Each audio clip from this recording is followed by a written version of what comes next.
MINISFORUM quick unboxing. It's a lesser known brand, but it's a good alternative to something like HP Pro Mini Elite Desk, something like this. Dell, Lenovo have similar. This is the seal. 32 gig, 1 terabyte SSD. This one has i7 11th gen. That's pretty powerful.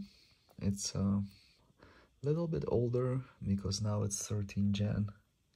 Just came out in 2023, but it's still gonna be good, especially for office computer, which is probably what it is.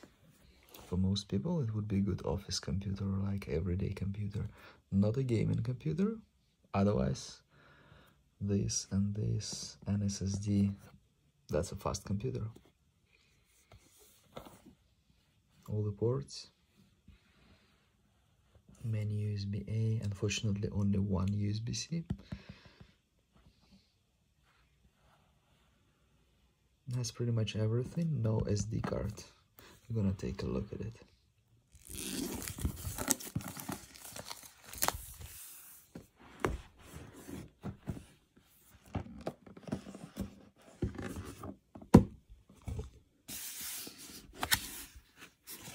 Some protection, manual,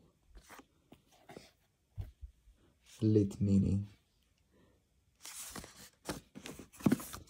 The name is definitely like an HP knockoff. Ooh, let's see, that's nice. We're gonna get back to it in a second. Power adapter. Power cord. Some hardware. HDMI. Very simple HDMI. Pretty short. You can use any HDMI. I would probably use something different. Feels very nice on touch. I like how it looks, how it feels. This side, headphone input,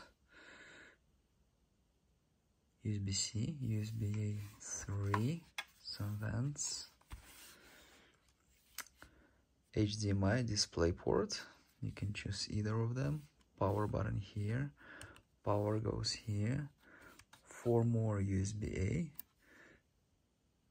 Ethernet, headphone input, mic, Kensington lock. You have here and there.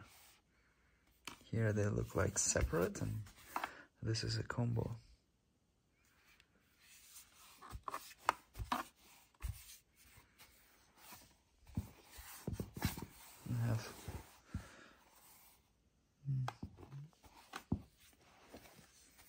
Looks about the same size as HP Pro Mini, maybe a little bit bigger. I see this over here. This must be the way to open it. Feels really fragile. It's kind of not designed to be opened, to be honest with you. This part is glued, so I mean, you can, but they didn't design it for you to open. It looks pretty good. If you want something cheaper than those expensive Pro Mini, EliteMini, Think Center, Dell Optiplex, it might be a good alternative.